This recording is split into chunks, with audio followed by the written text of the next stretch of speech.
빌립보서 1장 22절부터 보겠습니다. 빌립보서 1장 22절. 그러나 만일 육신으로 사는 이것이 내 일의 열매일진데 무엇을 택해야 할는지 나는 알지 못하노라. 내가 그 둘 사이에 끼었으니 차라리 세상을 떠나서 그리스도와 함께 있는 것이 훨씬 더 좋은 일이라 그렇게 하고 싶으나 내가 육신으로 있는 것이 너희를 위하여 더 유익하리라. 내가 살 것과 너희 믿음의 진보와 기쁨을 위하여 너희 무리와 함께 거할 이것을 확실히 아노니 내가 다시 너희와 같이 있으므로 그리스도 예수 안에서 너희 자랑이 나로 말미암아 풍성하게 하려 함이라. 아멘. 까지 보겠습니다. 지금 사도 바울은 감옥에 있고 감옥에 갇힌 상태에서 빌립보 교회에 서신을 보낸 거죠.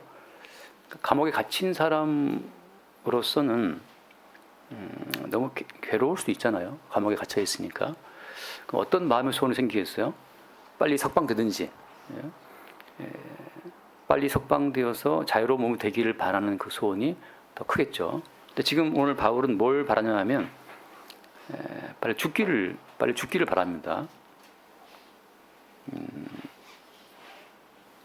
그래서 몸을 떠나서 주님과 함께 있기를 더 원하는 것이 바울의 소원이라는 것을 앞에 여러 밝힌 바 있어요. 왜냐하면 이제 인생은 살아봐야 뭐 별 게 없기 때문이죠.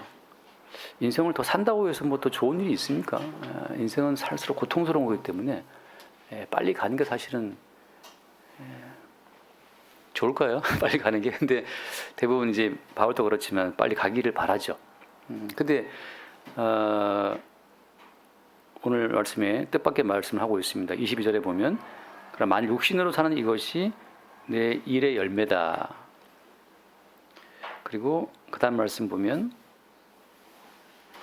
그러니까 세상을 떠나서 그리스도와 함께 있는 게 훨씬 더 좋긴 한데 빨리 떠나고 싶은 거죠. 그런데 내가 육신으로 있는 것이 너희를 위하여 유익하리라 라고 해서 바울이 이 땅에 더 머물고 있는 그 이유는 빌립보 교인들 때문이라고 말하고 있는 겁니다. 그러니까 빌립보 교인들의 유익을 위해서 난 더 살고 있다. 지금 자기 인생을 보고 있는 거죠. 그러니까 다른 누군가의 유익을 위해서 내가 존재한다고 말하는 것도 사실 쉽지 않습니다. 그래서 부모들이 보통 말할 때 자식을 위해서 내가 산다고 하잖아요. 자식이 어릴 때 자식들을 더 키워주고 가야 되기 때문에 죽고 싶어도 못 죽는다 이렇게 말하는 부모도 있는데 지금 바울은 빌립보 교회 성도들을 위해서 더 살고 있다고 이렇게 말하고 있습니다. 이런 건 이제 어떤 걸까요? 예를 들면 빌립보 교인들은 그걸 원할까요? 빌립보 교인들은 사도 바울이 더 살기를 바랄까? 아니면 빨리 가십시오 이걸 바랄까? 그러니까 일방적으로 지금 바울이 말하고 있는 거죠. 내가 더 머무는 것이 너희에게 유익될 거야 라고 지금 바울이 말하고 있는 건데 어떤 점에서 사도 바울이 더 사는 것이 빌립보 교회에 유익이 될까요? 어떤 점에서? 예를 들어 빌립보 교회에 바울이 더 살아서 뭐 돈을 줍니까? 뭐 땅을 줍니까? 집을 줍니까? 그러니까 바울이 더 오래 살아서 빌립보 교회에 무슨 유익이 된다라고 지금 바울은 말하고 있는 거예요. 어떤 유익을 말하는 걸까요? 바울은 평생 예수님의 십자가 복음만 증거한 사람이기 때문에 바울이 줄 수 있는 것은 예수님의 십자가 복음밖에 사실 없어요. 근데 이미 알다시피 우리가 사도 바울은 오랜 시간 동안 십자가 복음을 증거했고 들을 만큼 들었단 말이죠. 그러니까 들을 만큼 들었는데 뭘 더 말할 게 있단 말이냐라고 할 수 있잖아요. 그러니까 바울 선생님이 그 모든 말씀은 이제 충분히 들었으니까 이제 편히 가십시오라고 말할 수 있는데 바울이 증거하는 그 십자가 복음 자체가 아직도 뭐 할 말이 있단 말인가라고 생각할 수 있잖아요. 근데 이제 우리 생각해야 된다 여기서 십자가 복음이라는 것은 지식이 아니에요. 지식이 아니고 십자가 복음은 항상 성령 안에서 발생되는 것이기 때문에 성령께서 우리 가운데 오셔서 십자가 복음을 발생시킬 때만 그 십자가 복음이 우리에게 힘이 되고 생명이 되는 거예요. 예수가 십자가에 죽었다. 알지. 알아. 나 믿어. 근데 귀신들도 예수가 십자가에 죽었음을 알고 믿고 떤단 말이죠. 그게 무슨 유익이 있어요? 다 알고 있는데. 성탄절 다 알고 있잖아요. 알고 있는데 그 예수님이 온 성탄이 우리한테 무슨 유익이 있습니까? 다시 말해서 예수님의 모든 말씀은 성령 안에서만 무한 반복 재생되는 사건이기 때문에 성령 안에 들어오지 않으면 십자가의 모든 복음, 이 모든 말씀 자체는 생명력이 없어요. 지식일 뿐이죠. 그러니까 지식으로만 알고 있는 모든 십자가 복음은 빌립보 교회가 충분히 이미 듣고 알고 있어요. 오늘날 21세기 모든 교회들이 성경에 나와 있는 이 모든 내용을 다 듣고 알고 있단 말이죠. 더 새로울 것이 없어요. 예수님 탄생했다, 노엘, 할렐루야, 뭐 칸타타 하고 뭐 선곡하고 다 한단 말이죠. 그래서 어쩌라고? 귀신도 알고 나도 알고 조계사에도 내 얼굴 축하한다고 내 얼굴 정도 다 알고 있는데 새로운 게 뭐가 있어요? 더 이상 새로울 것이 없으니 바울 선생님 이제 편히 가십시오. 이렇게 말해도 되는데 바울은 말하기를 내가 육신에 더 머무는 것이 너에게 유익이 될 거야. 근거는 뭐 때문이에요? 사도 바울 선생이 있어야만 뭔가 성령의 역사하심 속에서 십자가의 복음이, 십자가의 사건이 새롭게 드러나기 때문이에요. 근데 이게 말하자면 중요한 겁니다. 어떤 목사가 있다고 치면 그 목사가 증거하는 메시지를 통해서 지식이 나오면 그거 다 죽이는 거예요. 지식은 아무 소용없습니다. 하나님이 한 분인 줄을 아느냐? 귀신도 믿고 떤다. 그러니까 하느님이 맞습니까? 하나님이 맞습니까? 하나님 뭐가 맞냐라고 떠들어봐야 소용없어요. 귀신도 알고 있는데 하나님 한 분인 거를 맞춤법상으로 가톨릭은 하느님, 아니야 이 개신교는 유일하신 하나님을 믿기 때문에 하나님이야. 유대교도 알고 있는데, 귀신도 알고 있는데, 나는 꼭 하나님이라고 써. 하나님 한 분이시니까. 귀신도 알고 있어. 그거는 아무 이유가 없어요. 그럼 사도 바울의 그 다른 점은 뭡니까? 사도 바울이 꼭 있어야만 되는, 바울이 꼭 이 육신 가운데 있어서 빌립보 교회에 유익이 될 그 어떤 가치는 어디에 있는 거예요? 다른 사역자들과의 어떤 차별성은 어디에 있는 겁니까? 왜 꼭 바울 네가 있어야만 너를 통해서 성령의 활동이 드러나게 되고 십자가 사건이 지식이 아니고 실제가 되는 건데 뭐 때문인데? 그 차이가 어디 있는 거예요? 이제 방금 기도자 집사님 기도를 들으면서 그래 맞아요. 우리가 풀지 못하는 삶의 문제들, 우리가 해결하지 못하는 삶의 여러 가지 어떤 고민들이나 짐들이 있잖아요. 왜 우리가 삶의 짐을 갖게 됐죠? 언제부터? 뭐 때문에? 사는 거 힘드십니까? 사는 게 왜 힘들죠?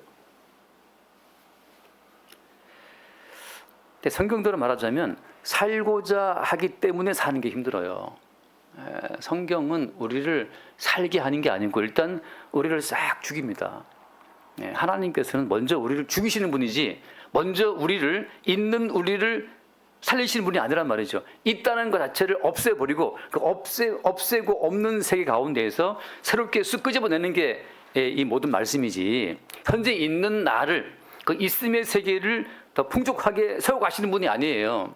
있음의 세계를 일단 부정하고 파괴하고 깨고 없애버리고 죽음 속에 집어넣었다가 그 죽음 가운데에서 새로운 있음을 끄집어내는 것이 복음인데, 수많은 사람들이 교회에 나와서 현재 있는 나를 더 덧대고 보충하고 플러스 알파 이렇게 세워나가기를 바란단 말이죠. 그게 인생이 힘든 거죠. 마찬가지죠. 제가 목사로서 교회를 바라보면 우리 교회는 어떻고 힘들고 여러 가지 있잖아요. 근데 가만히 따지고 보면 그렇습니다. 주님의 답변은 뭐냐면 왜 너희 교회는 존재해야 되는데 왜 있어야 돼요, 교회가? 모든 만물을 뜻대로 주관하시는 그분이 있게 하시면 있는 건데 그냥 우리는 있으니까 현재 나의 있음은 유지하고 발전돼야 돼. 이게 진리가 되어버렸어요. 모든 있음의 세계를 유지하고 발전시키려고 하는 그 자체가 사실은 악마의 유혹입니다. 주께서는 현재 있음의 모든 세계를 죽음으로 집어넣어 버리죠. 그래서 어떤 하나의 중요한 차이가 나오는 겁니다. 사도 바울의 뭐랄까 빌립보 교회에 유익이 될 만한 그 독특한 요소가 어디에 있는 거예요? 한번 잠깐 말씀 봅시다. 고린도후서 말씀, 고린도후서 11장 잠깐 볼게요. 고린도후서 11장 한번 3절을 보겠습니다. 고린도후서 11장 3절 4절 뱀이 그 간계로 하와를 미혹한 것 같이 너희 마음이 그리스도를 향하는 진실함과 깨끗함에서 떠나 부패할까 두려워하노라. 4절 만일 누가 가서 우리가 전파하지 아니한 다른 예수를 전파하거나 혹은 너희가 받지 아니한 다른 영을 받게 하거나 혹은 너희가 받지 아니한 다른 복음을 받게 할 때에는 너희가 잘 용납하는구나. 자, 지금 다른 예수, 다른 영, 다른 복음을 받게 할 때에는 어때 너희가 잘 용납하는구나. 자, 사람들은 훨씬 더 진짜 예수보다도 다른 예수를 좋아합니다. 차이 어디에 있습니까? 진짜 예수와 다른 예수가 어떻게 갈라지죠? 사람들은 다른 예수를 좋아하는, 왜 다른 예수 좋아하는 거예요? 다른 예수, 다른 영, 다른 복음은 현재 있는 나의 존재 가치를 인정해줘요. 가짜 예수는 현재 있는 나의 존재 가치를 인정해주고 그 존재를 보존해주고 구원해주겠노라 약속합니다. 이게 다른 예수예요. 진짜 예수는 현재 있는 나를 죽여버립니다. 나를 따라오려거든 자기를 부인하고 그다음에 자기 십자가를 지고 따라오라고 하시잖아요. 그거 왜 그러는 거예요? 자기 십자가를 지고 가서 못 박혀 죽어야 되니까. 진짜 예수는 십자가에 죽임당한 나와 함께 너도 죽자 이렇게 말씀하시는 분이고, 가짜의 다른 예수는 내가 죽었으니 넌 살아야지. 이게 가짜 예수예요. 나는 십자가에 죽었으니 넌 살아라. 이게 가짜 예수란 말이에요. 다른 예수란 말이죠. 많은 사람들이 당신이 십자가에 죽었으니까 나 이제 살려주시오. 날 왜 죽었다며. 날 왜 죽었다며. 이제 나 좀 살려줘. 이게 다른 예수를 따라가는 무수히 많은 사람들의 고백이고 기도란 말이죠. 교회 나와서 왜 기도합니까? 당신이 십자가에 죽기까지 날 사랑했다며. 사랑했다면 나 살게 해줘야지. 왜 돈 안 줘? 나 왜 아프게 해?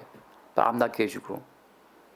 그러니까 다른 예수, 다른 영, 다른 복음은 십자가에 예수가 죽었으니 너희들은 복을 들어라. 이건 가짜입니다. 진짜 예수는 뭐냐? 진짜 예수는 이 땅에 생명이 없어요. 십자가에 죽임당한 나처럼 동일한 코스로 너희도 나와 함께 죽어야 돼. 내가 십자가에 죽고 사흘 만에 부활한 것처럼 나와 함께 죽는 자에게만 부활 생명이 있는 거야. 이게 말씀하시는 거란 말이죠. 주님과 함께 죽어야 주님과 함께 사는 거예요. 주님과 함께 죽지 않고 주님의 생명만을 쏙 빼먹겠다? 이게 다른 예수라고 하는 거죠. 근데 사람들은 이제 나는 아프지 않고 고통스럽지 않고 내 십자가를 지지 않고 주님이 죽었다는 혜택을 받고자 원하기 때문에 그 다른 예수와 다른 영과 다른 복음이 더 달게 들리는 거예요. 제가 무수히 인용하는 말씀이지만 잠깐 말씀합니다. 누가복음 23장 말씀합니다. 누가복음 23장. 어쨌거나 임종의 순간에 우리 모두는 이 고백을 해야 되는데 누가복음 23장 39절 말씀을 한번 볼게요. 23장 39절. 달린 행악자 중 하나는 비방하여 이르되 네가 그리스도가 아니냐 너와 우리를 구원하라.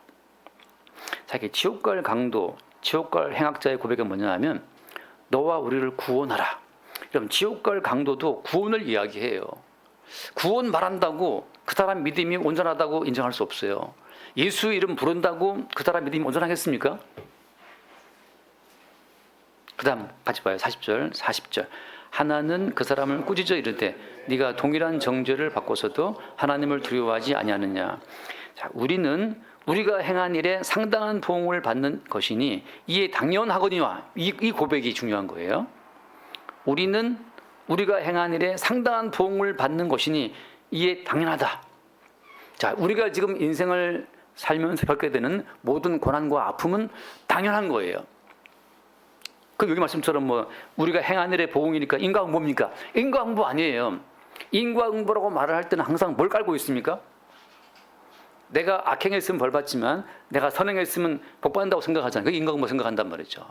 성경에서 말하는 건 그게 아니라 애초부터 모든 인간 족속, 아담 족속, 모든 아담 족속은 근원적으로 하나님의 말씀을 위반함으로 말미암아 추방된 존재예요.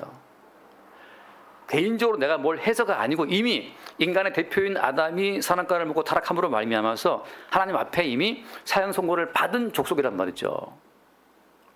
근원적으로 모든 인간은 날 때부터 본질상 죄인이에요. 그러니까 여기서 존재론적 죄인이기 때문에 행위론적 죄를 따질 필요가 있습니까? 없습니까? 그게 없는 거죠. 그러니까 내가 예배 드렸으니까 잘했죠. 필요 없어요. 존재가 죄인이기 때문에 뭘 해도 주님 보시기엔 죄인 거예요. 제가 주보에 써놨지만 우리 인간이 드리는 것은 다 안 받습니다. 왜냐하면 하나님 보시기에 모든 인간은 이미 타락한 족속이기 때문에 인간이 하나님과 어떤 거래를 할 수 있는 입장이 못 돼요. 이 사실도 참 받아들이기 어려울 수 있는데, 아무튼 사람들은 자기의 정성에 의미를 둔단 말이죠. 자기의 정성에 의미를 두고 내가 정성을 들였으니 하나님이 받아주시겠지라고 하는데, 하나님 거 받습니까? 정성껏 헌금을 준비해서 다리미로 돈을 막 데려가지고 와서 바치면 받습니까? 안 받는다는 근거는 어디에 있어요? 가인이 정성껏 농사한 농작물, 그 자기 수고와 땀의 열매를 가지고 들었는데 하나님이 안 받잖아요. 우리가 새벽에 일어나서 막 주 앞에 기도하고 예배 드리면 하나님 받습니까? 정성 안 받아요. 여기에서 여러분 속 시원하게 한번 정리를 하십시다. 인간과 인간의 모든 헌신은 하나님께서 거부하신다는 거, 안 받는다는 거. 그래서 아벨은 그 어린 양의 기름, 하지만 어린 양을 죽여서 그 죽음으로만 나간 거예요. 하나님은 죽으면 안 받아요. 우리가 죽는 걸 원하시는 거예요. 하나님은 우리의 변화와 성숙과 우리의 헌신 정성을 원하는 게 아니라 제발 좀 죽어라 이거사, 우리의 죽음을 원하신단 말이죠. 하나님이 죽이실 때 그러니까 순순히 죽는 것이 하나님 기뻐하시는 거예요. 뭘 드리려 하지 말고, 뭘 드리려고 자꾸만 이렇게 들여서 하나님과 좀 거래를 틀려고 수작 부리지 말고, 하나님께 이게 와이로 써가지고 어떻게 이번 상해 갔더니만 아직도 그 상해 갔는데도 그 관시라고 하더라고요. 이게 살아있대요. 아무튼 뭐 돈을 매기면 통한다는 거죠.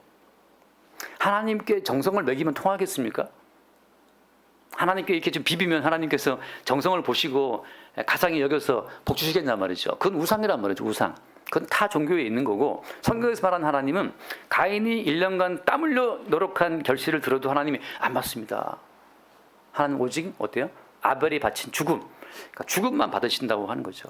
그러니까 지금 오늘 강도가 우리는 우리가 행한 일에 상당한 보응을 받는 것이니 이에 당연하거니와, 다시 말하면 지금 십자가에 못 박혀 죽고 있는 그 죽음 자체를 이 강도는 당연한 것으로 받아들이고 있는 거예요. 아플 때 그 아픈 게 어때요? 당연한 거죠. 당연한 거죠. 교회 왔는데 어떤 집사님이 그 한마디 말이 내 마음을 찔렀어. 마음의 상처를 입혔어. 어떤 집사님의 그 한마디 말이 어때요? 그것이 당연한 거지, 당연한 거지. 교회 와서 뭔 칭찬 듣기를 바랍니까?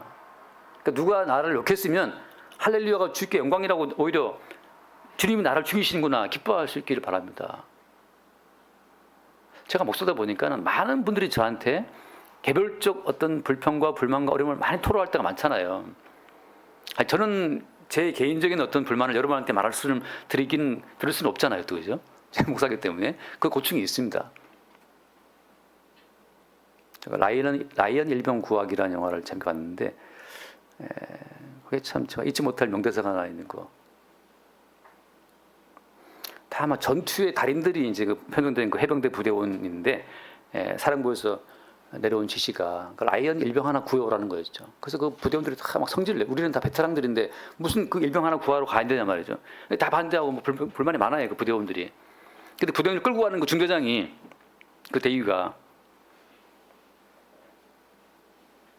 부하들이 중대장님 불만 없습니까? 라고 물어보잖아요. 그때 그 대위가 했던 말은, 나는 너희들한테 불만하지 않는다. 내가 불만한 대상은 저 위에 있는 상사란 말이죠. 그러니까 저도 제 위에 상사가 뭐 저 위에 계시니까 주님께 불만을 하고 하는데 그런 것처럼. 근데 제 말은 답변은 이겁니다. 지금 딴 말이 안 되지만 핵심은 뭐냐면, 우리가 누구에게 좋지 않은 핀잔을 듣고 욕을 먹었다면 그건 어때요? 그건 당연하거니와 당연한 겁니다. 은행 보조로 갔는데 은행 갔더니만 직원이 불친절해. 그건 당연한 거죠. 우리 기뻐해야 됩니다. 가정에서 남편이 안 좋은 말을 했어. 그건 당연한 거죠. 다시 말해서 우리는 우리가 행한 일에 상당한 보응을 받는 것이니 이에 당연하거니와. 그러니까 오히려 우리에게 떨어지는 모든 불평과 불만과 원망과 그 잡소리들이 다 당연한 거예요. 그때 우리는 어때요? 그때 할렐루야를 외쳐야 되는 거지. 아, 내가 지금 당연한 대로 갖고 있구나. 근데 웬일인지 누가 나에게 웃음을 주었다면, 웬일인지 누가 나에게 다정하게 한마디 했다면 그건 웬 떡이란 말이죠. 이거는 뭐 상상할 수 없는 일이 벌어진 거예요. 원래는 욕하고 핍박하고 흉봐야 되는데 나에게 칭찬해 주고 있다면 그거는 기대치 못한, 예상치 못했던 어떤 기이한 선물이란 말이에요. 기이한 선물. 지금 이 강도는 그래서 원천적으로 모든 인간이 하나님 보시기에 죽이 없어야 될, 하나님 보시기에 박멸해야 될, 하나님 보시기에 정령 죽으리라 그 말씀처럼 정령 죽어야 될 존재라고 하는 그 사실을 받아들이고 있는 거예요. 나의 있음은 하나님 보시기에 진정 죽이 없어야 될, 아벨이 어린 양을 찔러 죽이고 피 뽑아서 기름으로 드렸던 것처럼 하나님은 그 죽음만을 기뻐하시는 것처럼 하나님은 우리의 죽음을 기뻐하시는 거란 말이에요. 죽음을. 나의 있음을 좀 보충해 주세요. 나 어디 아파요. 좀 낫게 해주세요. 나 돈이 없어요. 좀 채워주세요. 그 나의 있음을 자꾸 이렇게 덧대는 걸 원하시는 것이 아니라 그 있는 것마저도 어때? 주님이 칼을 찔러서 피를 다 뽑고 기름을 빼내서 불태워 바치는 그 번제를 원하신단 말이죠. 그 고백을 강도가 지금 하고 있는 거예요. 바꿔 말하면 이 강도는 지금 아벨과 같은 계열에 있는 겁니다. 우리가 이렇게 대우를 받고 못 박혀 지금 죽고 있는 이것은 상당한 보응을 받는 것이니 당연하다. 삶의 모든 문제는 자기 존재의 죽음을 당연하지 않게 여기기 때문에 생기는 거예요. 그냥 병들게 하시면 병들어서 또 괜히 아픈데 막 견디지 말고 병원에 가시면 되고, 응급실 돌다가 안 받아주면 죽는 거죠. 받아주면 땡큐고.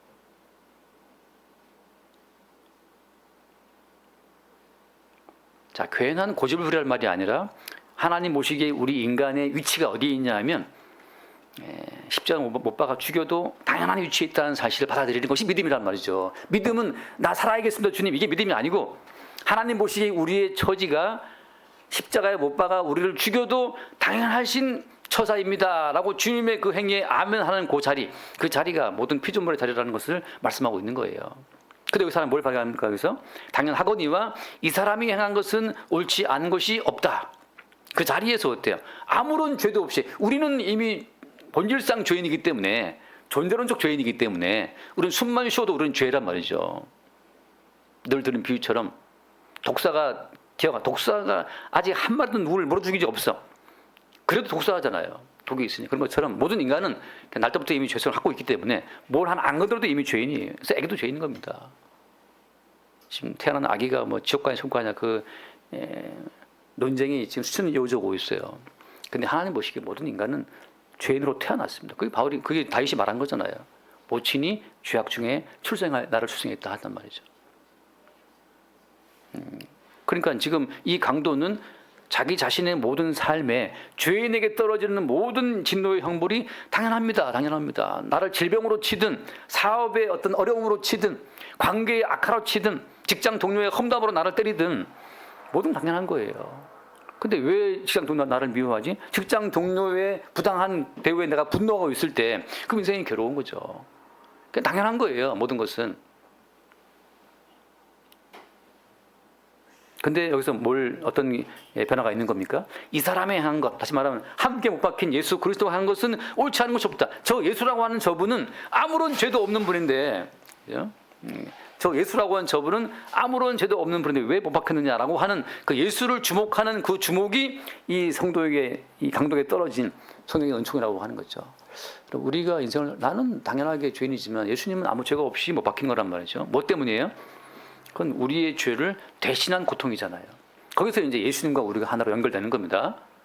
우리는 날 때부터 죄인이기 때문에 고난이 당연한 것이지만 예수님께는 아무 잘못이 없지만 못 박혔어요. 그래서 그 예수님을 향해서 강도가 무슨 말합니까? 예수여 당신 나라에 임하실 때 나를 기억하소서라고 하는 거란 말이에요. 무죄한 그분이 대신했기 때문에 대신하신 그분께 자기 영혼을 맡기는 것이 그게 믿음이에요. 대신하시는 그분이 나에게 뭘 주든지 간에 그건 문제가 아니고 단지 우리가 받아야 될 마땅한 처분은 사형이니까. 내 존재의 파멸이기 때문에 그게 당연한 거란 말이죠. 근데 예수님이 왜 파멸당하시 예수님은 왜 죽는 것이지? 죄인이 마땅히 죽어야 하기 때문에 주님은 우리 대신 우리의 형벌을 지고 죽임을 당하신 겁니다. 예수님의 죽음과 함께 우리도 이미 죽은 자라는 사실을 보게 될 때 그것이 말하자면 참된 교회의 등장이에요. 잠깐 한 번 더 말씀합시다. 고린도후서 5장 14절 5장 14절 같이 한번 읽어보겠습니다. 그리스도의 사랑이 우리를 강권하시는도다. 우리가 생각하건대 한 사람이 모든 사람을 대신하여 죽었은즉 모든 사람이 죽은 것이라. 그리스도의 사랑이 우리를 강권합니다. 우리가 주님 나 안 죽고 싶어요. 나 아직 안 망하고 싶어요. 나 안 아프고 싶어요. 우리 가정 깨지고 싶고 잘 깨지지 않고 잘 이렇게 세워지기 원합니다. 이렇게 말할 때 그리스도의 사랑은 우리를 강권하고 야 나와 함께 죽자. 나와 함께 죽는 그것이 하나님의 사랑이야. 그리스도는 우리를 끌어안고 우리와 함께 죽기를 원하시는 거죠. 그래서 한 사람이 모든 사람을 대신하여 죽었은즉 모든 사람이 죽은 것이라. 그리스도의 죽음과 함께 죽는 그것이 그리스도의 사랑이 우리를 끌고 가는 방향이라고 하는 거죠. 우리를 사랑한다고 하는 것은 우리에게 돈도 주고 건강도 주고 형통함도 주고 사업 잘 되게 해주고 잘 살게 해주는 게 사랑이 아니고 그리스도의 사랑은 우리를 끌어안고 나와 함께 죽자라고 주님의 사랑으로 끌고 들어가는 그것이 우리를 향한 사랑이란 말이죠.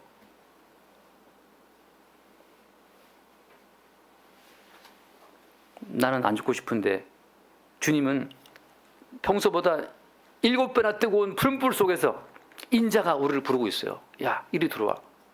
다니엘 친구들 사드락 메삭 아벳느고야 이리 들어와. 나 여기 불 속에 있다. 뜨거운 불물 속에서 인자이신 그분이 주께서 다니엘 친구들을 불러들여서 그 불 속에 들어가서 죽음 속에 함께 거하고 있는 거예요. 죽음 속에서 머리카락 하나 상하지 않고. 그게 그리스도의 사랑이 우리를 강권하고 있는, 우리를 잡아 끄시는 방향이라고 하는 거죠.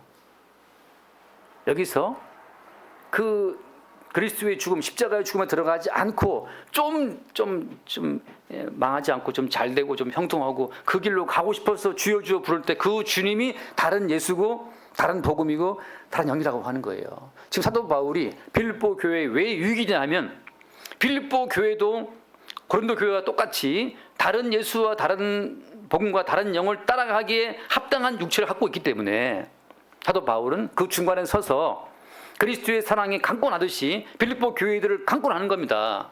형통한 것, 잘 되는 것, 부자 되는 것, 이 땅에서 뭔가 이름을 높이는 거기에 주의 생명이 있는 것이 아니라 십자가에 죽음 당하신 예수와 함께 죽는 그 죽음 속에 생명이 있다는 사실을 사도 바울이 증거하기 때문에 사도 바울은 아직 살아있어서 빌립보 교회에 유익이 되는 거예요. 어떤 유익이?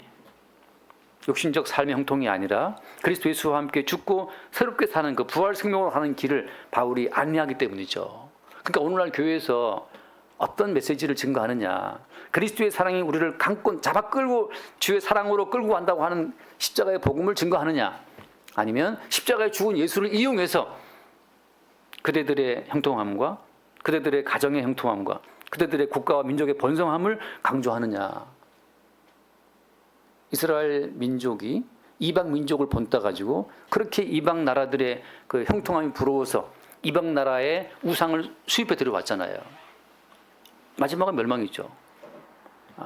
마귀의 전략은 끝없이 우리의 존재 가치를 높여주고 행위의 가치를 높여주면서 그렇게 너는 살아 마땅하고 너는 잘 살아야 마땅하고 네가 행한 것의 모든 보상을 받아야 마땅하고 그리고 우리를 끌고 가고 갈 때 그리스도 사랑은 주와 함께 죽는 길로 우리를 끌고 간다고 하는 거죠. 거기에서 사도 바울의 어떤 유익성이 있는 겁니다. 한 말씀 볼게요. 히브리서 말씀 11장, 히브리서 11장 말씀 보겠습니다. 히브리서 11장 10, 우리가 그렇게 좋아하는 아브라함, 믿음의 어떤 조상이잖아요. 그 아브라함을 어떻게 주님이 인도했는가? 히브리서 11장 19절 말씀, 19절 같이 한번 보겠습니다.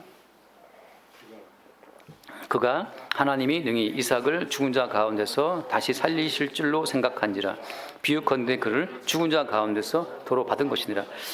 하나님이 아브라함의 아들 이삭을 있는 이삭을 쭉 그렇게 성장시키고 발전시킨 것이 아니고 있는 이삭을 모리아 산에서 죽음 속에 집어넣었다가 그 죽음 속에 집어넣었다가 그를 죽은 자 가운데서 도로 받은 것이다.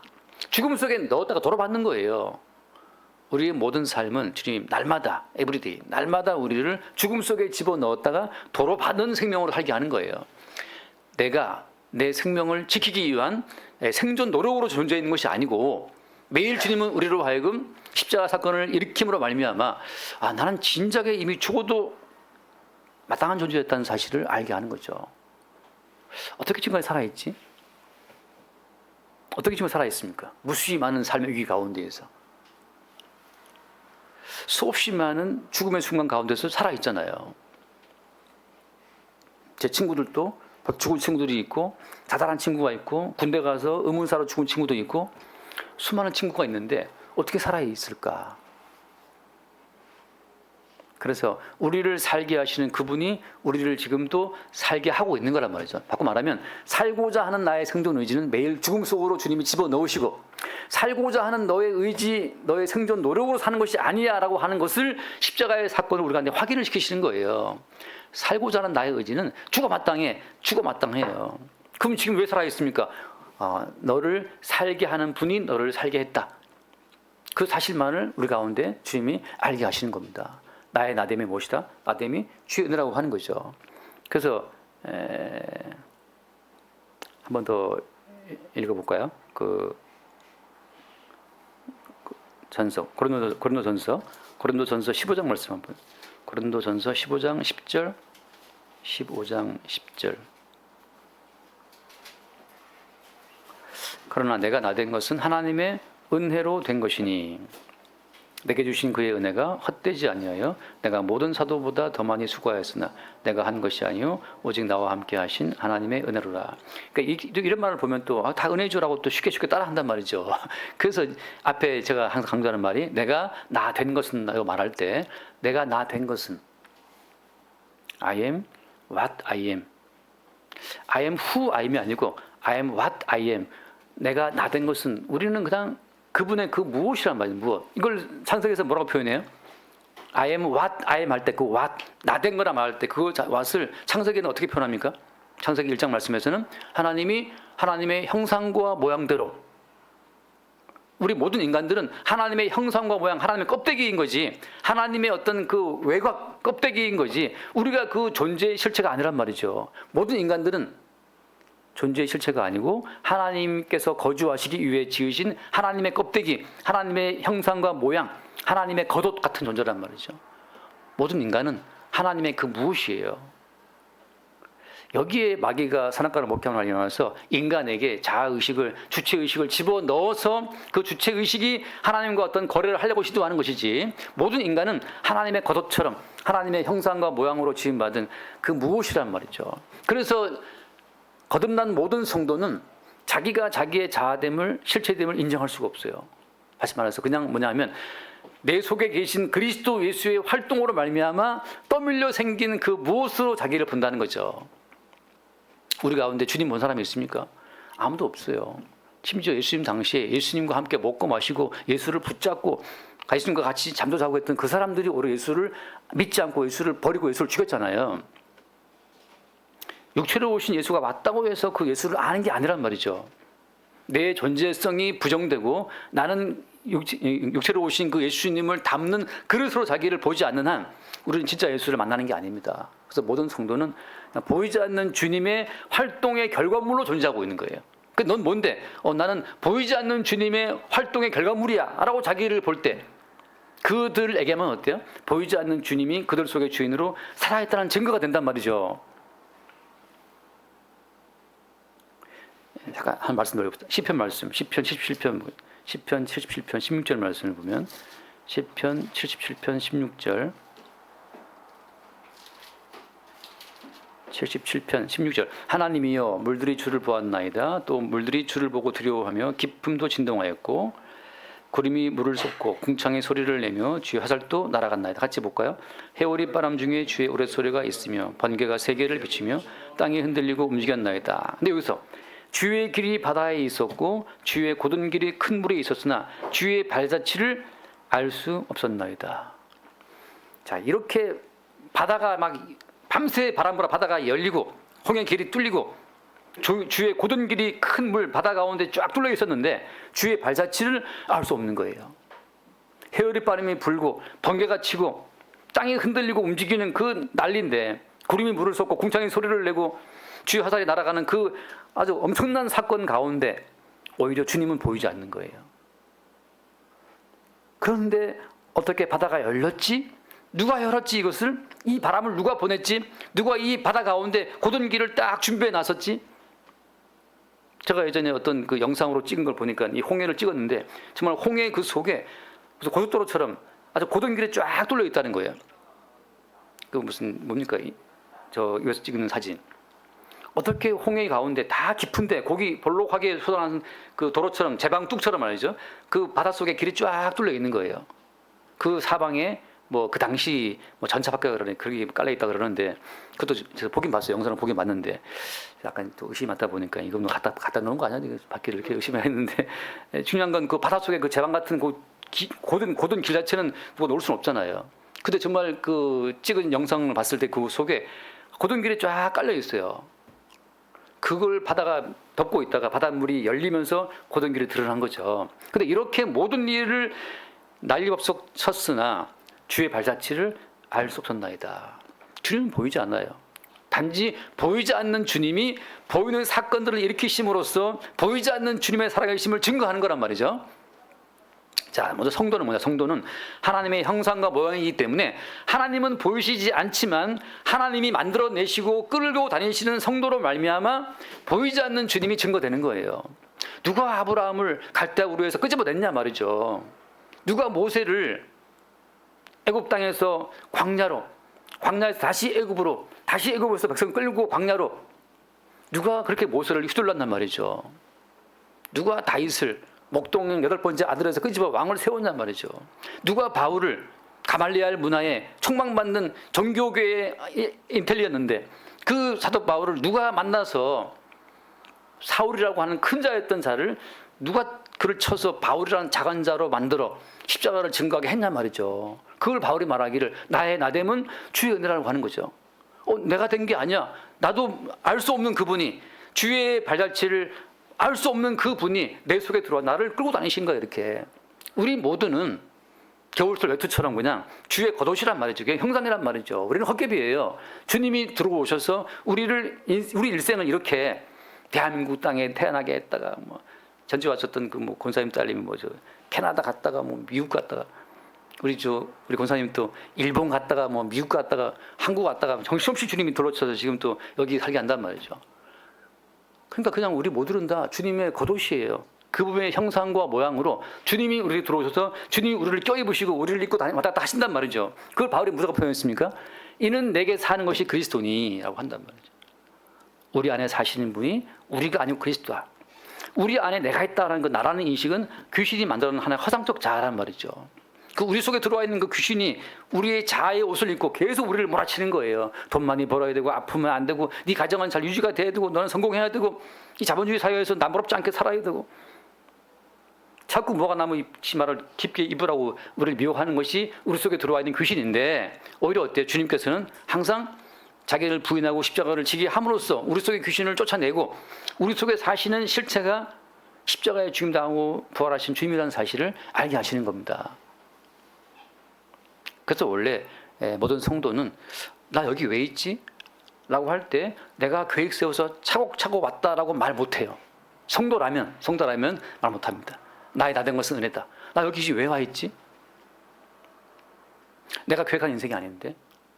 항상 성도는 내가 계획하는 인생이 아니고 내 속에 보이지 않는 그분이 나를 여기 있게 했다는 것을 고백함으로 말미암아서 우리는 보이는 나로 말미암아 보이지 않는 주님을 증거하는 자들이란 말이죠. 보이는 나의 행동을 통해서 주를 증거하는 자들이 아니고 보이지 않는 주님의 어떤 활동의 결과물로 내가 있다고 하는 것으로 우리를 증거하는 자들이, 그러니까 우리 속에 계신 주를 증거하는 자들이 성도라고 하는 거죠.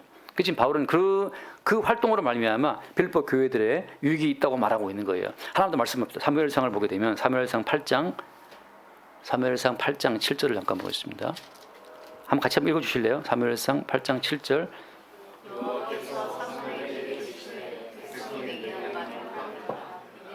이는 너를 버림이 아니요 나를 버려 자기들의 왕이 되지 못하게 함이니라. 지금 이스라엘 사람들은 보이지 않는 왕 되신 주님을 믿지 못하고 버리는 왕을 요구하는 거잖아요.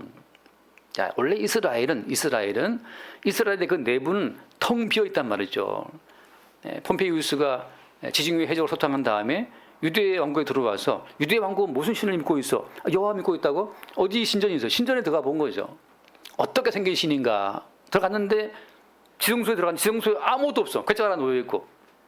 네 신은 어디 있냐? 우리 신은 보이지 않습니다. 그 유명한 폼페이우스의 고백인데, 원래 이스라엘 내부는 보이는 신이 없어요. 텅 비어 있어요. 들어가면 지성소에 아무것도 없어. 이거 커튼 치고 들어가면 마찬가지입니다. 이스라엘 내부에는 진짜 왕이 보이지 않아요. 보이는 왕들은 껍데기 외투고 그 속에 진짜 왕 되신 주님이 보이는 왕들을 통해서 통치하는 것이 이스라엘 나라인데, 지금 이스라엘 백성들이 오해를 해서 보이는 왕을 추구하는 거죠. 모든 성도의 내부는 날마다 비어 있어요. 내가 주인이 아니고 주님 맨날 주인된 나를 쳐내버리고, 나로서는 어찌할 바를 모르는 상황 속에 의를 집어넣음으로 말미암아서 주님, 내가 내 인생의 주체가 아니네요 라는 사실을 매일매일 고백해 하시는 거예요. 내가 내 인생의 주체가 아니네요. 내가 내 아이들, 내 아들, 딸들 내 마음대로 못하네요. 내가 내 부모님 내 마음대로 못하네요. 심지어 내가 내 몸도 내 마음대로 못하네요. 문수사님 지난주에 감기 때문에 수요일에 못 나오셨는데, 내 몸인데 왜 내가 마음대로 못하지? 내 몸인데 왜 마음대로 감기 걸리고 그래요? 근데 왜? 내 몸이 아니라는 증거죠. 우리 몸은 우리 게 아니에요. 우리 속에 들어오신 주님이 우리 몸을 그냥 갖다가 사용하시는 거죠. 지금 사도 바울이, 야, 나는 몸을 떠나서 주와 함께 있고 싶어. 근데 내가 역시 머무는 것이 더 유익이라고 주님이 말씀하셨기 때문에 있는 것이다. 뭐가 유익인데요? 나는 이미 내게 사는 것이 그리스도라는 것을 내가 이미 밝혔다시피, 바울은 끝없이 자기가 죽고 자기 속에 사시는 그리스도를 알고 있기 때문에, 나는 죽고 내 속에 사시는 그리스도의 활동으로 말미암아 똑같이 빌립보 교회에 매일 그들의 주체됨을 죽이고 그들 속에 사시는 그리스도를 증거할 자기 때문에 그게 유익인 거예요. 교회라고 하는 것은 끝없이 내가 주인된 나를 죽이 없애고 우리의 참된 주인으로 오신 예수 그리스도의 살아계심을 증거하는 그 현장이 그게 교회라고 하는 거예요. 교회에 올 때마다 이제 말씀 듣고 받아서 이제 열심히 살아보자, 으쌰 그건 교회가 아니고 우상숭배 전당이고, 교회란 것은 뭐냐? 오늘 또 내가 내 인생의 주인인 줄 알고 왔는데, 알고 보니 내가 내 인생의 주인이야. 나는 이미 옛날에 죽은 자고 주와 함께 죽은 자고, 우리 안에 사시는 참된 주님이 지금 또 우리 인생을 끌고 가고 계신다는 사실을 확인하면서, 우리 안에 들어오셔서 우리 인생의 핸들을 쥐고 계신 그분께 우리 인생의 핸들을 넘겨드린 자의 그 자유함으로 감사와 찬양을 드리는 현장이 교회가 드러나는 현장이죠. 교회라고 하는 것은 잘 믿고 잘 살다가 천국 가보자 라고 결의를 다지는 현장이 아니라, 내가 주인된 나의 주인됨이 부정되고 사라지면서 진짜 주인이신 예수님이 우리 가운데 확인될 때, 그 참되신 주께 우리 인생을 맡기고 의탁하고 그 주께 찬송과 감사 영광을 돌리는 그 현장에서 교회가 잠깐 발생이 펑펑 되는 겁니다. 그렇게 우리의 삶 가운데에서 우리의 주인됨으로 스스로 짊어진 무거운 짐이 이 어깨에 근육이 좀 빠지면서 실제 우리 인생을 운전하시는 그분께 모든 믿음과 소망과 사랑을 둘 수 있는 그 자유가 있게 되길 바랍니다. 기도합시다. 존귀하신 주님, 감사합니다.